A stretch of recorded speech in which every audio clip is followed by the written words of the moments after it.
appreciated. ITV Network, connecting dots. और मैं आपको ये भी जरूर बता दूं इस वक्त कि जैसे मैंने आपको कहा ये देश का सबसे बड़ा राजनीतिक मंच है, मगर राजनीति ही नहीं, क्योंकि ITV नेटवर्क और इंडिया न्यूज़ इसमें यकीन करता है कि आपको ओवरऑल 360 डिग्री व्यू मिले खबरों के बारे में और न्यूज़ के बारे में। तो सिर्फ राजनीति से जुड़े लोग नहीं, मगर आपको कला से जुड़े मेहमान भी देखेंगे आज, आपको खेल से जुड़े हुए मेहमान भी देखेंगे आज, और भारतीय सेना से जुड़े हुए मेहमान भी देखेंगे इस एक ही मंच पे आज। बिल्कुल, ITV नेटवर्क की कोशिश और मकसद यही रहा है शुरुआत से ही कि एक प्लेटफॉर्म ऐसा प्रोवाइड किया जाए जिस पर जो जिम्मेदार लोग हैं वो अपनी बात रख सकें और वो बात सीधे जनता तक पहुंच सके। और आज भी हमारी कोशिश यही रहेगी। शुरुआत की ओर हम बढ़ रहे हैं, पहले सेशन की ओर बढ़ रहे हैं, लेकिन उससे पहले फिर से एक बार मैं याद दिला दूं और गुजारिश आप लोगों से कर लूं कि चूंकि हम कोरोना के दौर से गुजर रहे हैं, इसलिए पूरे एहतियात के साथ यहाँ पर आप रहिए। सोशल डिस्टेंसिंग का जितना मुमकिन हो उतना पालन कीजिए। अगर आप एक साथ बैठे हैं तो मास्क ज़रूर लगाइए, क्योंकि आपकी सुरक्षा हमारी प्राथमिकता है। मैं ये भी अनुरोध करता हूं कि जो भी हमारे दर्शक यहाँ बैठे हैं हमारे सामने, सेशन के दौरान आप अपना मोबाइल फ़ोन को या तो स्विच ऑफ पे रखें या साइलेंट मोड पे रखें। आगे बढ़ते हैं हम। हमारे जो आज के सोशल मीडिया पार्टनर हैं वो है कू। जी हाँ, हमारा खुद का भारत का सोशल मीडिया प्लेटफॉर्म उभरा है और अभी भी उभर रहा है। तमाम हस्तियां, तमाम लोकप्रिय मेहमान इस पे जुड़ चुके हैं, अपने कू अकाउंट्स बना चुके हैं। तो आप भी अपने कू अकाउंट्स बनाएं और कू से ज़रा एक संदेश, छोटा सा संदेश सुन लेते हैं। Introducing Koo, the easiest way to say what you want, connect with who you want, and express yourself in a way that you want. Koo Connect, the real India.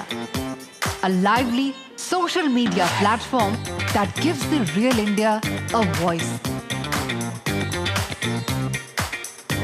A voice that knows no language barriers.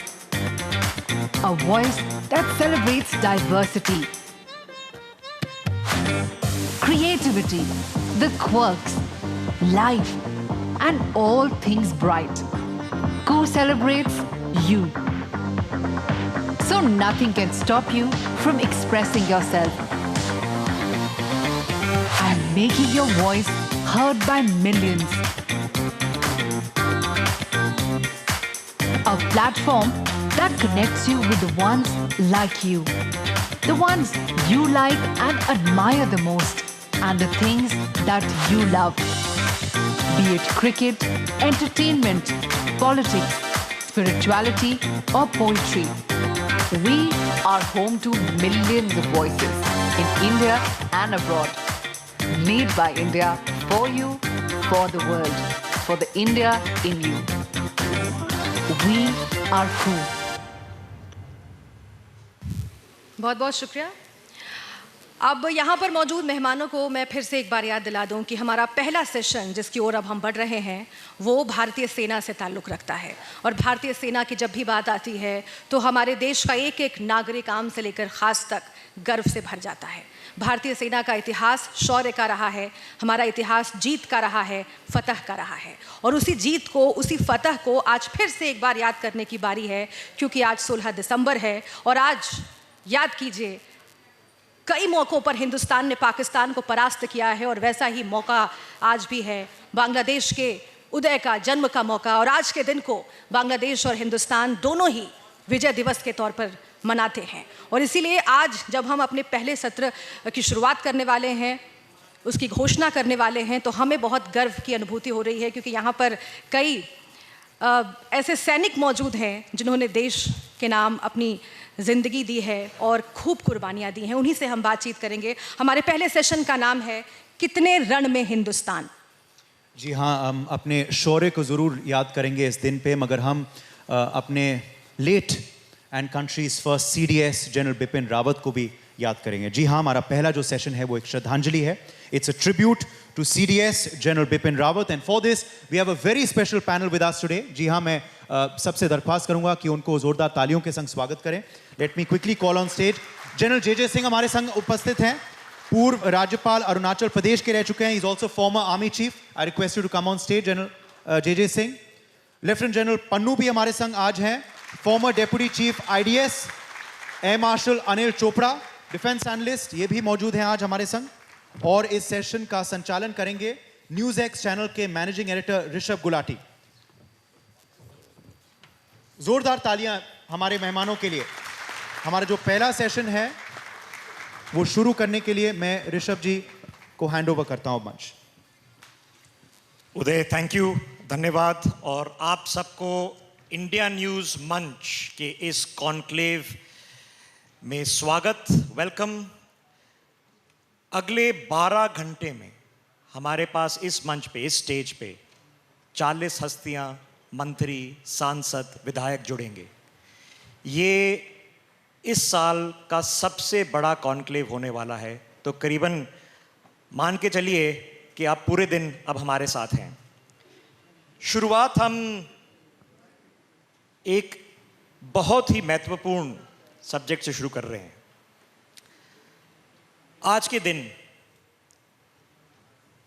शाम में 4:30 बज रहे थे, 5 दशक पहले, जब भारतीय फौज के एक लेफ्टिनेंट जनरल ढाका में उतरे और वहां पर पूरी पाकिस्तानी फौज का सरेंडर लिया। पिस्तौल सौंपी गई, डॉक्यूमेंट्स पे हस्ताक्षर हुए। 50 साल बीत गए हैं जब साउथ एशिया में एक नए मुल्क की पैदाइश हुई, करोड़ों लोगों को आज़ादी मिली।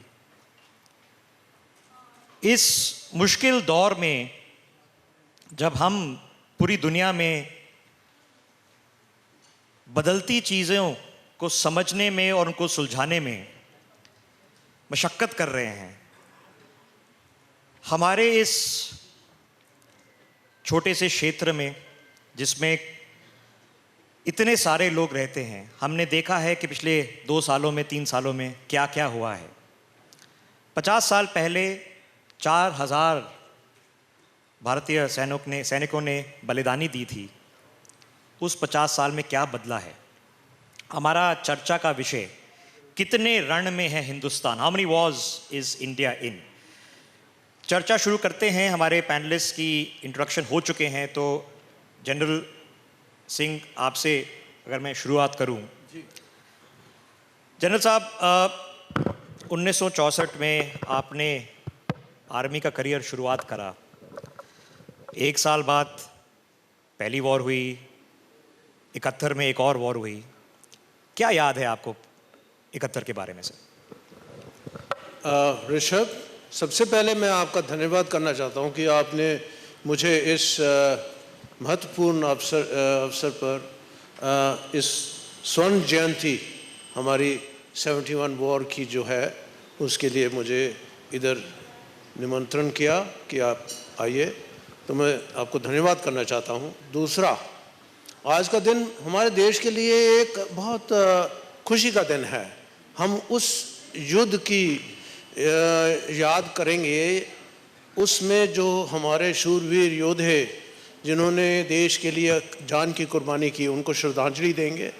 और उसके साथ साथ सिर्फ हमारा देश ही नहीं, बांग्लादेश के भी मुक्ति वाहिनी जिन्होंने बहुत महत्वपूर्ण काम किया, और बांग्लादेश के जो अवाम है उन्होंने भी बहुत साथ दिया ताकि एक निर्णायक जीत हिंदुस्तान की हो, और पाकिस्तान की फौज को घुटने पर टिका दिया और उनको मुंह तोड़ जवाब दिया।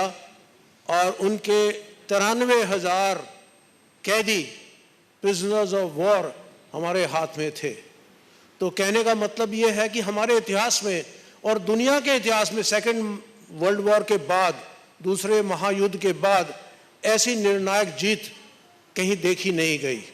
और एक रिकॉर्ड सा बन गया कि 93,000 प्रिजनर्स ऑफ वॉर हमारे हाथ लगे, और पाकिस्तान उसको कभी ज़िंदगी भर नहीं भूल सकता। उनको याद रखना चाहिए कि हमारे साथ वो मुकाबला नहीं कर सकते। हम एक लीग में नहीं हैं, हम एक स्तर पे नहीं हैं, हम उनसे काफ़ी ऊंचे हैं। इसलिए हमारे साथ उनको एक पॉलिसी ऐसी अडॉप्ट करनी चाहिए जिससे कि शांतिपूर्वक वो भी हमारे साथ एक नेबर की तरह रह सकें। जनरल साहब, क्या तरकीब थी कि करीबन 2-2.5 हफ्ते में पूरा युद्ध समाप्त हो गया? बहुत अच्छा सवाल है। हमें भी उम्मीद नहीं थी कि इतनी जल्दी ये कैंपेन, ये 1971 की इंडो पाक वॉर ख़त्म हो जाएगी, लेकिन जो हमने रणनीति अपनाई उसको महान रणनीति क्या कहा जाता है, ग्रैंड स्ट्रैटेजी। उसमें देश के पूरे एलिमेंट्स का योगदान रहा, चाहे वो देश के फौज, देश के डिप्लोमेट्स या देश की इकोनॉमिक जो कॉरपोरेटिव ताकत थी और देश की महान लीडरशिप, वो सब उन्होंने मिलके एक महान रणनीति, ग्रैंड स्ट्रैटेजी बनाई जिसमें सब ने इकट्ठा योगदान दिया। ये पहली बार हुआ है और उस समय ये कहना चाहता हूँ कि इंस्टीट्यूशनलाइज नहीं था ये ग्रैंड स्ट्रैटेजी का सिस्टम, पर लीडरशिप पर्सनालिटीज़ को देखते हुए ये हो गया। तो I think India deserves to be given all the credit for not only fighting a just war, एक बहुत ही न्यायपूर्ण युद्ध था जिसमें बांग्लादेश के लोगों को जो उनके खिलाफ अत्याचार हो रहा था, जुल्म हो रहा था, उससे उनको बचाने के लिए, उनको मुक्ति देने के लिए हिंदुस्तानी गवर्नमेंट, हिंदुस्तानी फौज, सारी फौजें मिलके हमने एक ऐसा करिश्मा करके दिखाया कि हम भी हैरान हो गए, क्योंकि जो हम लोगों ने नीचे लेवल पे, tactical level, strategic level, operational level फौज ने काम किया, तीनों फौज, आर्मी, नेवी, एयरफोर्स ने, उससे पाकिस्तान की जो डिफेंसिव रणनीति थी ईस्ट पाकिस्तान में वो फेल हो गई, विफल हो गई और उनको हाथ खड़े करने पड़े। तो कहने का ये मकसद है कि सब आज उस दिन को याद करेंगे 16 दिसंबर, जब कि पाकिस्तान के लिए बहुत शर्मनाक दिन था, हमारे लिए बहुत खुशी का दिन था, पूरा देश खुशी की लहर से झूम उठा। और ये यादगारी अभी शोक के समय भी बहुत महत्वपूर्ण है। एयर मार्शल चोपड़ा, जैसे हम अभी दिल्ली में चर्चा कर रहे हैं, अभी भारत के राष्ट्रपति रामनाथ कोविंद जी अभी ढाका में हैं, इसी विजय दिवस को मनाने के लिए। इन 5 दशकों में क्या बदला है? क्योंकि जो एक मुल्क पैदा हुआ था अब तरक्की कर रहा है, उसकी जीडीपी बढ़ रही है, लेकिन फिर भी ऐसे कोई फोर्सेस हैं, जैसे आपको पता है कि पिछले 1-2 महीने में कोशिश कर रही हैं कि जो पाकिस्तान की मुसीबतें हैं वो बांग्लादेश में भी जा पहुँचें। तो क्या बदला है 5 दशकों में? सबसे पहले शहीदों की चिताओं पर लगेंगे हर बरस मेले, वतन पे मरने वालों का यही नामो निशान होगा। जय।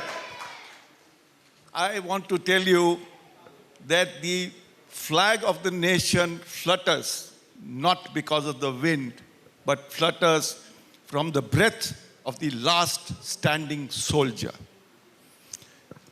मैं सारे शहीदों को और वेटरन्स को सलाम देना चाहता हूं जिन्होंने 1971 वॉर में हिस्सा लिया और ऐसी विजय दिलाई इस देश को कि पहली बार after second world war we had the largest surrender, the fastest victory and we gave birth to a nation, and each one of us in India are very proud that such a thing happened.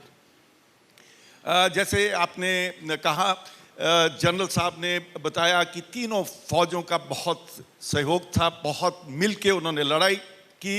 जिस जॉइंटमैनशिप के लिए general Bipin Rawat पूरी कोशिश करते रहे और कोशिश करते करते शहीद हो गए, वो जॉइंटमैनशिप का एक आइडियल एग्जाम्पल अगर मैं बता सकता हूँ तो वो 1971 वॉर था। देखिए, एज एयरफोर्स पायलट होते हुए मैं कुछ एयरफोर्स के बारे में बताना चाहता हूँ। सबसे बड़ी बात एयरफोर्स के पॉइंट ऑफ व्यू से ये थी कि हमने एक complete air dominance, air superiority, ना कि सिर्फ ईस्टर्न सेक्टर में मगर वेस्टर्न सेक्टर में की। बहुत क्लोज कोऑर्डिनेशन थी इंडियन एयरफोर्स और इंडियन आर्मी के बीच में, खास करके, और इंडियन नेवी के साथ भी।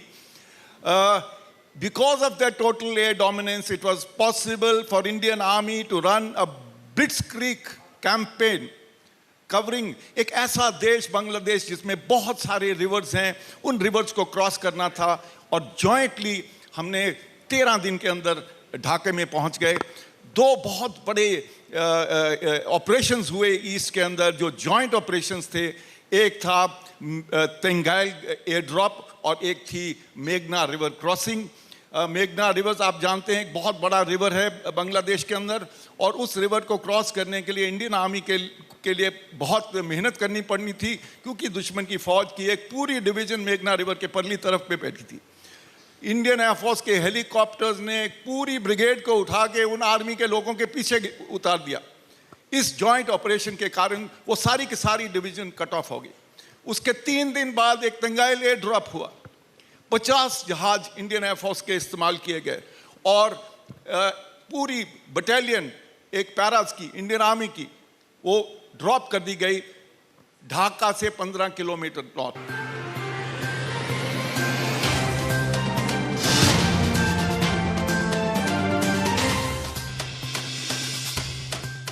मेरे जैसा कोई दूसरा चुलबुलापन जिसकी हर बात में घुल जाए।